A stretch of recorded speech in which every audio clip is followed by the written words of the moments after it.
Alhamdulillah, hari ni kita berada dekat tepi sungai. Dekat negara saya kurang nak jumpa benda ni.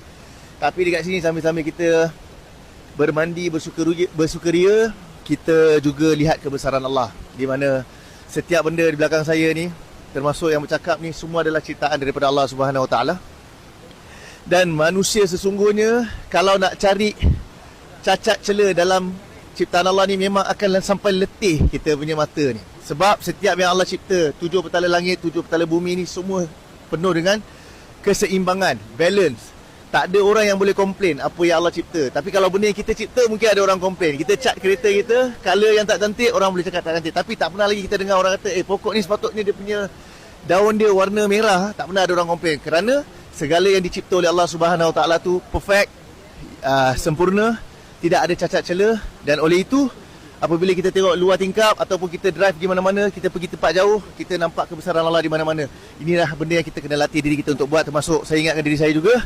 Maka dari itu, sentiasa kita beringat Allah adalah Rabb kita dan Allah Maha Berkuasa, makhluk langsung tak ada kuasa. La ilaha illallah. Sesungguhnya Allah yang menggerakkan hati kita untuk bangun subuh pada waktu ni. Allah yang meringankan badan kita untuk solat subuh pada awal waktunya. Dan Allah yang memberi kita nikmat pada hari ini untuk tengok pemandangan yang cantik dan menikmatinya sambil mengingati semuanya Allah yang punya. Boleh? Video kali ni panjang, dia tak ada nak cut-cut, adalah potong-potong sikit. Allahumma salli ala sayyidina Muhammad wa Allah Maha Kasih dan Sayang Allah. Hari ni Allah kumpulkan ramai orang dekat sini. Kan? Semuanya sahabat-sahabat saya daripada Singapura, walau apa pun background, walaupun apa kisah silam, semuanya Allah sayang dan Allah kasih. So insya-Allah belajar-belajar bercerita tentang Allah. InsyaAllah Allah akan hadirkan perkara-perkara yang baik dalam kehidupan kita. La ilaha illallah Muhammad Rasulullah. Tuan-puan, kejayaan manusia hanya senyap dalam agama. Sejauh mana daripada kita taat perintah Allah, ikut cara dan sunnah Nabi sallallahu alaihi wasallam.